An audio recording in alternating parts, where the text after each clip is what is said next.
മറ്റൊരു എപ്പിസോഡിലേക്ക് എല്ലാവർക്കും സ്വാഗതം. ഇന്നെന്താ പരിപാടി മുത്തു? ഇന്ന് ഞങ്ങൾക്ക് ട്രാവൽ ചെയ്യാനായിട്ട് ഒരു മൂഡില്ല. ഞങ്ങൾ രണ്ടാളും ഇവിടെ ഫ്ലാറ്റിൽ ചുമ്മാ ഇരിക്കുക.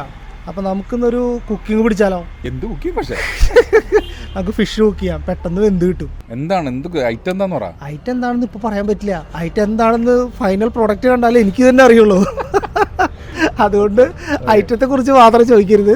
നമുക്ക് ഫിഷ് കുക്ക് ചെയ്യുക എന്നൊരു തീരുമാനം മാത്രമാണ് ഇപ്പൊ ഞങ്ങൾ എടുത്തിട്ടുള്ളൂ. ബാക്കിയുള്ളത് വഴിയെ കാണാം. അപ്പൊ നമുക്ക് മീൻ മേടിക്കാൻ പോവാം.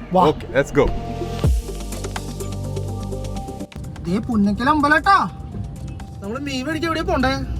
നമുക്ക് കല്ലൂർ മാർക്കറ്റിൽ പോവാം. അതെ, കറി പാളിയാലും മീൻ ഫ്രഷ് ആണെങ്കിലാട്ടോ പിടിച്ചേക്കാൻ പറ്റുള്ളൂ. ഫ്രഷ് ആണോ അല്ലേ?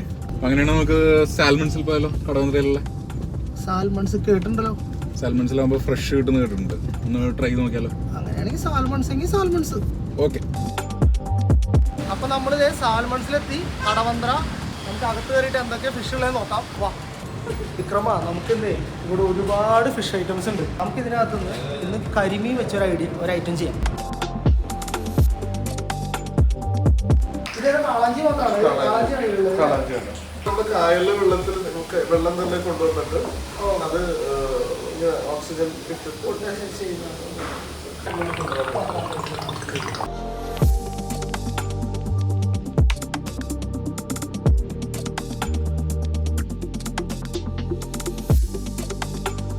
അങ്ങനെ ഞങ്ങൾ ഫിഷ് ഒക്കെ വാങ്ങി ഗൈസ്.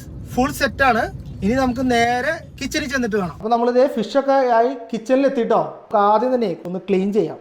ചെറുനാരങ്ങ ഉപ്പൊക്കെ ഇട്ടൊന്ന് നല്ല രീതിയിൽ ഒരു ക്ലീനിങ് പ്രോസസ്സ് ആദ്യം അങ്ങോട്ട് ചെയ്യാം. നമ്മളപ്പോൾ നേരെ മീൻ വരയുമ്പോൾ എല്ലാവരും ഒരു കാര്യം ശ്രദ്ധിക്കണം. ഇതിങ്ങനെ ചെറുതായിട്ട് ഇങ്ങനെ ചെരിച്ച് ഇങ്ങനെ ഉള്ളിലോട്ടാക്കണം. ഒരു പോക്കറ്റ് പോലെ, മനസ്സിലായോ? സ്ട്രെയിറ്റ് ആക്കാതെ ഇങ്ങനെ ചെറുതായിട്ട് ചെരിച്ച് ഇങ്ങനെ ആക്കണം. കണ്ടോ? ഇതിനകത്ത് ഇങ്ങനെ കറക്റ്റായിട്ട് മസാലയൊക്കെ കയറും. അതെ, എന്തുണ്ടാക്കാൻ പോണേന്ന് സത്യം പറഞ്ഞ എനിക്കൊരു ഐഡിയ ഇല്ല.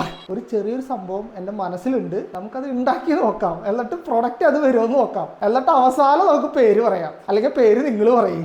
നമുക്ക് ആവശ്യമായ സാധനങ്ങൾ സാധാരണ നമ്മുടെ വീട്ടിലുണ്ടാവുന്ന അതേ സാധനങ്ങൾ തന്നെ. മുളക് പൊടി, മഞ്ഞപ്പൊടി, കുരുമുളക്, ഇത്രയും സാധനം ഉണ്ടാക്കിയിട്ട് നമുക്ക് ആദ്യം തന്നെ ഒരു മസാലക്കൂട്ട് ഉണ്ടാക്കാം. എന്നിട്ട് നമുക്ക് പരട്ടി വെക്കാം. അതാണ് ഫസ്റ്റത്തെ പരിപാടി. ഇത് പ്രത്യേകിച്ച് അങ്ങനെ കണക്കൊന്നുമില്ല കേട്ടോ. ഞാനൊരു എരിവിനനുസരിച്ച് ഇങ്ങനെ ഇടുകയാണ്. കുറച്ചൊരു കുരുമുളക് പൊടി, മഞ്ഞപ്പൊടി വളരെ കുറവ് മതി കേട്ടോ, അല്ലെങ്കിൽ ഒരു മഞ്ഞ കുത്തു വരും. പിന്നെ കുറച്ച് കാശ്മീരി പൊടി നമുക്കിടാം, ഒരു കളറിന് വേണ്ടിയിട്ടാണ് അത്. ഇത്രയും കഴിഞ്ഞാൽ അടുത്ത ഐറ്റം നമുക്ക് ഉപ്പാണ്. ഉപ്പിന്റെ കണക്ക് എനിക്ക് അറിയില്ല കേട്ടോ. ഞാനപ്പോൾ ഒരു ഊഹം വെച്ചിട്ട് അങ്ങോട്ട് ഇടുകയാണ്. ഇങ്ങനെ നമ്മളിങ്ങനെ പരത്തി അങ്ങോട്ട് ഇടണം. 4 മീനുള്ളതുകൊണ്ട് അത്യാവശ്യം ഒരു വലിയ ചെറുനാരങ്ങയാണ് നമ്മളിന്ന് ട്രൈ ചെയ്യാൻ പോണേ. ഞാനിപ്പോൾ ഒരു മുറി എടുത്തിട്ടുള്ളൂ. പറഞ്ഞാൽ അവിടെ ഫുള്ള് പിഴിയാല്ലേ? എന്താ ഉണ്ടാവും നോട്ടെ. വന്നാലും പോയാലും ചെറുനാരങ്ങയില്ലേ, കൂടിയാലും കുഴപ്പമൊന്നുമില്ല. കുറച്ച് പുളി കൂടുതലേ ഉള്ളൂ. പിന്നെ അത് കുറച്ച് ചെറുനാരങ്ങയുടെ കുരുവൊക്കെ ഉണ്ട് കേട്ടോ. അതൊന്നും കളയാനുള്ള ക്ഷമ എനിക്കില്ല. അപ്പോൾ നമുക്കിത് ഇങ്ങനെ പ്രസ്തുത കൈ വെച്ച് ഇതിങ്ങനെ അങ്ങോട്ട് മിക്സ് ചെയ്തെടുക്കണം. അടുത്ത പരിപാടി, ഈ സാധനം നമ്മൾ ഈ പറഞ്ഞ മീനുകളിലൊക്കെ അങ്ങോട്ട് തേച്ച് പിടിപ്പിക്കണം. നമ്മൾ ആ നേരത്തെ ഉണ്ടാക്കിയ പോക്കറ്റൊക്കെ ഉണ്ടല്ലോ, അതിനകത്തോട്ടൊക്കെ അങ്ങോട്ട് തേച്ച് പിടിപ്പിക്കുന്നു, കുളിപ്പിച്ചെടുക്കും നമ്മൾ മസാലയിൽ മീൻകുട്ടന്മാരെ. അത് കഴിഞ്ഞിട്ട് നമ്മൾ മിനിമം ഫിഷിനെ ഞാൻ മനസ്സിലാക്കിയത് മിനിമം ഒരു 1/2 മണിക്കൂറെങ്കിലും നമ്മൾ റെസ്റ്റിന് വെക്കണം, മസാലയൊക്കെ തേച്ചിട്ട്. ഞാൻ കുറച്ച് മസാല അരപ്പ് തിന്നു നോക്കി. നല്ല പുളി, നല്ല എരിവാട്ടാ. വിരലോടത്ത് വെച്ച് കാണാം. ഇതിൽ വലുതെന്തോ വരാനിരുന്നതാ. നമ്മളിപ്പോ ഒരു 1/2 മണിക്കൂർ ഈ സംഭവം നമുക്ക് റെസ്റ്റിന് വെക്കാം. ഓക്കെ, അപ്പൊ നമ്മള് 1/2 മണിക്കൂർ കഴിഞ്ഞു കേട്ടോ. ഫുൾ മസാലയൊക്കെ പിടിച്ചു. നമുക്കിനി ഇത് ചെറുതായിട്ടൊന്ന് പാനിൽ ഫ്രൈ ചെയ്യാം. സിമ്പിൾ പരിപാടി. ഇങ്ങനെ വെക്കുന്നു. സമയം ലാഭിക്കുന്ന പരിപാടികളാണ് ഗൈസ് ഇത് മുഴുവൻ. ഇതൊന്ന് ചൂടാവട്ടെ.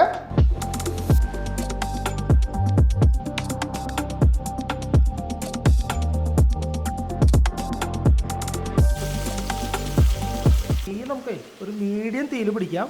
ശരിക്കും പറഞ്ഞാലേ നമ്മുടെ ഈ ഫിഷിനുണ്ടല്ലോ ആക്ച്വലി ആകെ ഒരു 7 മിനിറ്റ് ആണ് കുക്കിംഗ് ടൈം.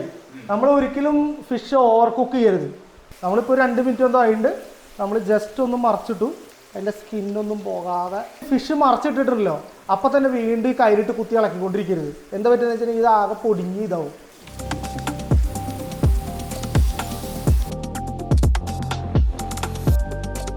നീ ഈ 2 പാത്രം കഴുകണം ഗൈസ്. അതിപ്പോൾ എനിക്ക് വയ്യാത്തതുകൊണ്ട് നമുക്ക് തൽക്കാലം ഇത് പതുക്കെ സൈഡാക്കാം. അത് വേണ്ടേ നമുക്ക് അടുത്ത പരിപാടി തുടങ്ങാം. നമുക്കിപ്പോൾ 4 ഉള്ളതുകൊണ്ടേ ഇതുപോലത്തെ ഒരു ചെരുവെടുക്കാം. അതിനുശേഷം ഇത് ഒരു വാഴല നമ്മളൊന്ന് ചൂടാക്കിയിട്ട് വാട്ടിയെടുത്തതാണ്. അപ്പോൾ ഈ വാഴല എടുത്തിട്ട് നമ്മൾ ഇതിങ്ങനെ ഇതിനകത്തോട്ട് ഇങ്ങനെ വെക്കണം. ഈ ഒരു ഭാഗമേ നമുക്ക് ആവശ്യമില്ല, അതങ്ങോട്ട് കളയാം.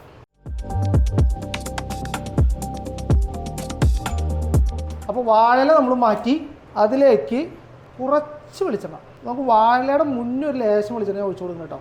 അതിലേക്ക് പ്രസ്തുത കറിവേപ്പില ഇങ്ങനെ പൊട്ടിച്ച് നമ്മൾ ഇങ്ങനെ ഇട്ട് കൊടുക്കുകയാണ് ഗൈസ്. ഇങ്ങനെ ഇട്ടിട്ട് നമ്മൾ ഈ സാധനങ്ങൾ നമ്മളിപ്പോൾ എടുത്തു വെച്ച ഐറ്റംസ് ഇതുപോലെ ഇങ്ങനെ ഇറക്കി വെക്കണം. ഇങ്ങനെ നമ്മൾ 4 എടുക്കും. ഓക്കെ, നമ്മൾ 4 നമ്മളിവിടെ ഇട്ട് സെറ്റാക്കി. അതിനുശേഷം ഉണ്ടല്ലോ നമ്മൾ പതുക്കെ ഉള്ള കട്ടിയുള്ള തേങ്ങാപ്പാൽ ഇങ്ങനെ ഇതിൻ്റെ സൈഡിലേക്ക് ഇങ്ങനെ ഒഴിച്ചു കൊടുക്കണം. നമുക്ക് ഏകദേശം ഇത്ര മതിയാവും. എന്തൊക്കെ സൗണ്ടൊക്കെ കേൾക്കുന്നുണ്ടല്ലോ. ഇതിന് ശേഷം നമ്മൾ ഇതിനകത്ത് ഈ നാളികേരപ്പാലിലോട്ട് നമ്മൾ ഈ ചെറുതായിട്ട് നുറുക്കിയ ഇഞ്ചി ഇങ്ങനെ അതിങ്ങനെ നമ്മളിങ്ങനെ തൂളി കൊടുക്കുന്നു. പിന്നെ ചെറിയ 4-5 പച്ചമുളക് ഇങ്ങനെ നീളത്തിലരിഞ്ഞത്, പിന്നെ തേങ്ങാക്കൊത്ത് കുഞ്ഞിതാക്കി അരിഞ്ഞത്, പിന്നെ മാങ്ങ. പിന്നെ ഇതിലോട്ട് നമ്മളൊരു ചെറുതായിട്ട് കുറച്ച് കുരുമുളക് പൊടി ഇങ്ങനെ ആ തേങ്ങാപ്പാലിലേക്ക് ഇങ്ങനെ തൂന്നു. ഓക്കെ, കുരുമുളക് പൊടി ഇട്ടു. ഇനി അതിലേക്ക് ആവശ്യമായ ഉപ്പ് ലേശം. ഇനി ഈ മീൻ ചെറുതായിട്ടൊന്ന് തേങ്ങാപ്പാലിൽ കിടന്നിട്ട് ഒന്ന് സെറ്റാവട്ടെ. ഈ കുക്കിംഗ് നിങ്ങൾ വേറെ എവിടെയെങ്കിലും കണ്ടിട്ടുണ്ടെങ്കിൽ അതറിയാൻ സംഭവിച്ചല്ല, മനഃപൂർവ്വമാണ്. അപ്പോൾ നിങ്ങൾക്കിപ്പോൾ ഏകദേശം കേരളത്തിലെ ഒട്ടുമിക്ക ആൾക്കാർക്കും അറിയാം ഈ സാധനം എന്താണെന്നുള്ളത്. അപ്പോൾ ഇതന്നെയായി അവസാനം വരുമോയെന്ന് എനിക്ക് അറിയാത്തതുകൊണ്ടാണ് ഞാൻ ആദ്യം പേര് പറയുന്നത്. എന്നാലും ഞാൻ പേര് പറയുന്നില്ല, നിങ്ങൾക്ക് തോന്നുന്ന പേരിട്ടോ.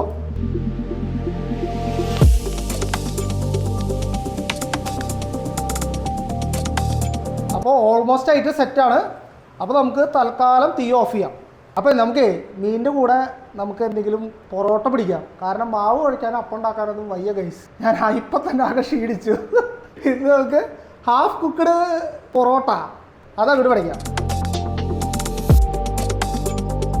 ഓക്കെ, നമ്മുടെ മീൻകറിയും പൊറോട്ടയും റെഡി ആയിട്ടുണ്ട്.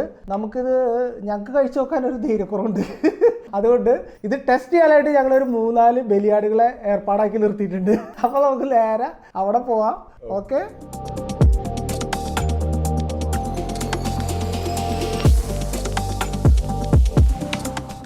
എൻ്റെ പൊന്നു പോലെ അതിൽ മസാല പിടിച്ചിട്ടുണ്ടോ പോലെ അറിയില്ല. എന്തെങ്കിലും കൂടിയോ പറഞ്ഞുകൊണ്ടോ? ഞങ്ങൾ കഴിച്ചു നോക്കിയപ്പോഴേ ഞങ്ങൾക്ക് കുറച്ച് പുളി കൂടിയ പോലെ ഒരു ഫീലിംഗ്. നല്ല സോഫ്റ്റ് ആയിട്ടുണ്ട്. റെസിപ്പി അറിഞ്ഞോട്ടാ. സൂപ്പർ. അത് കരിമീൻ്റെ ടേസ്റ്റാണ് തന്നെ. നല്ല ടേസ്റ്റ് ഉണ്ട്.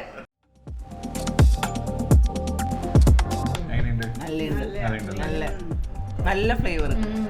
ഫിഷും നല്ല സോഫ്റ്റ്. നല്ല സോഫ്റ്റ്. കരിമീൻ പൊള്ളിച്ചത് അല്ല, കരിമീൻ തേങ്ങാപ്പാൽ മാങ്ങാ കറി. ആ പേര് സൂപ്പറായിരിക്കും. അപ്പൊ അത് ഉറപ്പിക്കാം. ഇലയിൽ പൊള്ളിക്കുന്നതിന്റെ ആ ഒരു ഇതാണ് വന്നിരിക്കുന്നത്. ഇത് ഇലയിൽ പൊള്ളിച്ചതാണ്. ഇത് വറുത്തിട്ടല്ലേ പൊള്ളിച്ചേക്കുന്നത്, ഇതാക്കിയിരിക്കുന്നത്.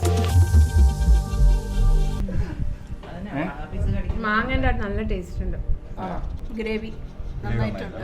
ഫിഷ് എങ്ങനെയുണ്ട്? ഫിഷ് നല്ല ഫിഷ്. എന്തായിരിക്കും ഇഷ്ടപ്പെട്ടെ? ഫിഷ് നല്ല സോഫ്റ്റ് ആണ്. അതിന്റെ കൂടെ മാങ്ങന്റെ പീസും കടിക്കുമ്പോ നല്ല ടേസ്റ്റ്. ഗ്രേവി നല്ല സൂപ്പർ ആയിട്ടുണ്ട്. Out of 10. 9.5. ഞാനും 9.5. 9.5.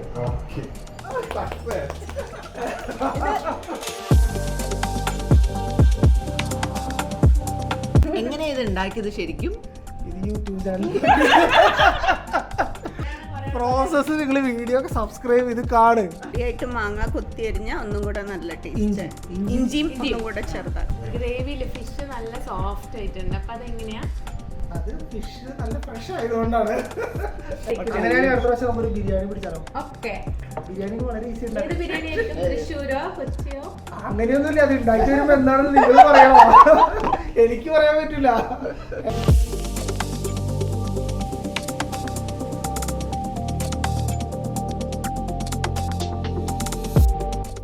The fish is yummy.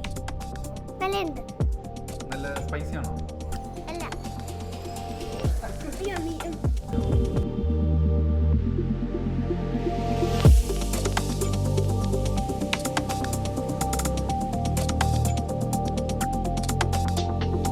സംഭവം അപ്പൊ full set. Full power. Okay, thank you guys. Okay, അപ്പോൾ മുത്തു സംഭവം പൊളിച്ചിട്ടാ. കറി അടിപൊളിയായിട്ടുണ്ട്, ഗ്രേവി സൂപ്പർ ആയിട്ടുണ്ട്, ഫിഷ് നല്ല സോഫ്റ്റ്, അതായത് ഫ്രഷ് ആയതുകൊണ്ടായിരിക്കാം അതിന്റെ ഒരു വ്യത്യാസം കാണാനുണ്ട്.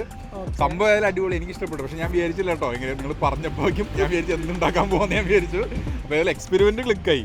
അപ്പൊ ഇനി നമുക്ക് ഇതേപോലത്തെ സാധനങ്ങൾ എപ്പിസോഡിൽ പ്രതീക്ഷിക്കാം അല്ലേ? ഞങ്ങളപ്പോ ട്രാവലിംഗിന്റെ ഇടയിൽ ഗ്യാപ്പ് കിട്ടുമ്പോൾ നമുക്ക് ഇടയ്ക്ക് ഓരോ കുക്കിംഗ് വീഡിയോ അങ്ങോട്ട് കീച്ചാം. Master chef Mutu and helper Vikraman signing off.